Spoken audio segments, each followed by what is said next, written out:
Good afternoon, everyone. It is February 21st. Going to talk about the war in Ukraine, specifically focused around the post-Avdiivka Russia course of actions, what they potentially could be doing now that Avdiivka has culminated. And if you hadn't heard, after 5 months of heavy fighting in Avdiivka, the Russians have taken the city, and it had a pre-war population of about 31,000 people as we look at it here. The Russian attacking force at its peak comprised 7 brigades and 5 regimental units. The Russians took about 31 square kilometers of territory in this battle at pretty significant cost to the Russians. We're talking about tens of thousands of Russian troops dead, as well as 600 plus armored vehicles destroyed. And despite Ukraine's robust defenses and fortifications, the Russian onslaught of rolling artillery across the battlefield and then using human wave tactics to follow that really just overwhelmed Ukraine's capability. And this is because Ukraine was running dry on ammunition. The U.S. and its partners, with their ceasing of providing huge amounts of ammunition, have put Ukraine in a bind. So they've gone on the defensive here, could not sustain the defense of Avdiivka though. And Russia did have massive losses, and such massive losses and the length of time it took for Russia to occupy the city fully indicates ongoing operational challenges for the Russian leadership. They cannot sustain losing this much equipment, this many people, and taking as long a time as they did to take Avdiivka. We saw a similar situation in Bakhmut. It is unsustainable if this is the continued pace and trajectory of the war for Russia. But nonetheless, we want to discuss potentially what Russia's next move is. What is next for Russia? And there are multiple courses of action. Specifically, I'm going to talk about 3 that I think are the most likely. Now, without Western aid flowing to Ukraine, it is conceivable that Russia could execute all 3 of these courses of action simultaneously, but it would probably come at a great cost to Russian lives and equipment. Now I'm going to zoom out to the broader battlefield here so I can kind of focus on those 3 courses of action. The first course of action is just to continue from Avdiivka outward, to try and push the lines outward because there is momentum. Ideally, the Russians want to disrupt operations coming out of Pokrovsk. This is a major logistics hub that serves the entire front line of Ukraine, and if Russia can disrupt the lines, this route here and potentially this route here, it becomes difficult for the Ukrainians to supply a front that is here with on-time supplies due to having to push the logistics lines of effort backwards, what we would call the logistics supply trains.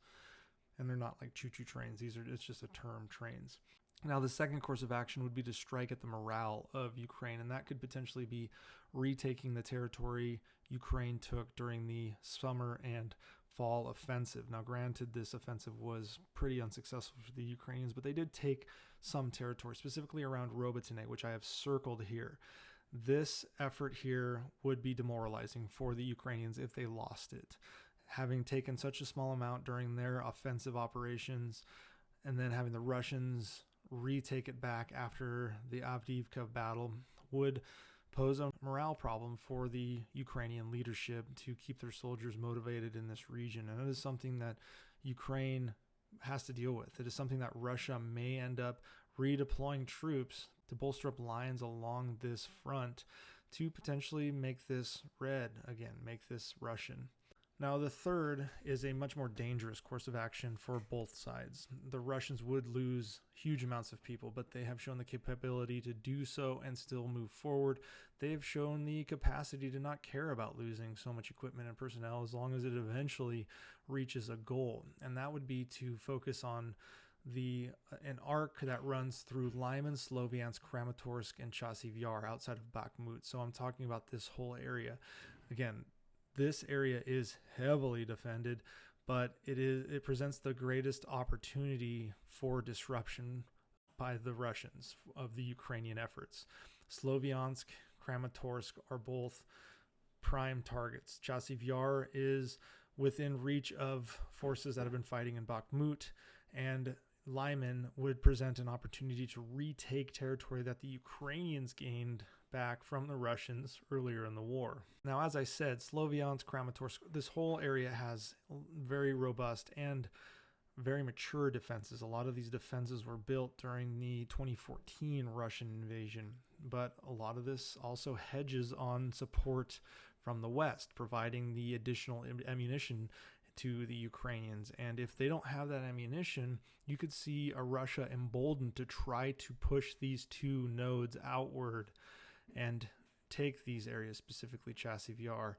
And you could see this red, I'm going to clear it real quick. You could see this red kind of bulge out further, and they could eat up this territory, getting closer and closer to Sloviansk, Kramatorsk, taking Lyman, taking Chasiv Yar.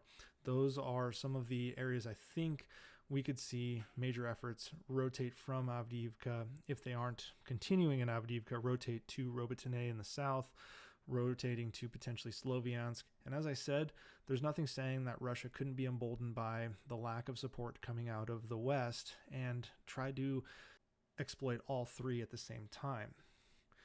Now, I want to caveat this. What this video won't tell you is that Russia is going to do this really soon. They're going to take these areas, and it's going to be this rapid movement.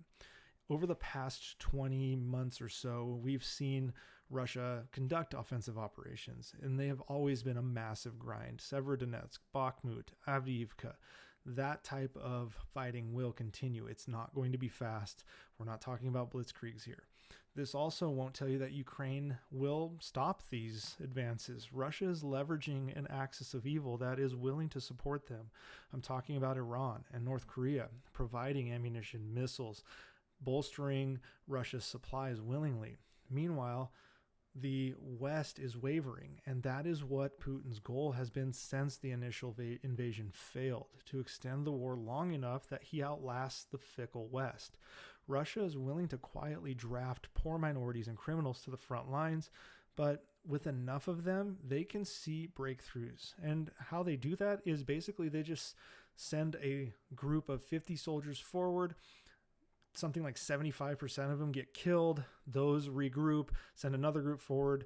75% get killed. Those regroup, and they form a larger group. And that's how they've been kind of staggering this ability to take territory under the cover of significant artillery fire. Now, Russia currently has the tactical advantage in pure manpower and ammunition, which are being leveraged to maintain offensive pressure, despite the substantial costs they are incurring in these types of tactics. However, Ukraine does have better trained personnel. The problem is they don't have the resources. With their better training and their better equipment, the Ukrainians could absolutely stop these advances. They could absolutely reverse these advances. They just need the resources, and they certainly could turn the tide.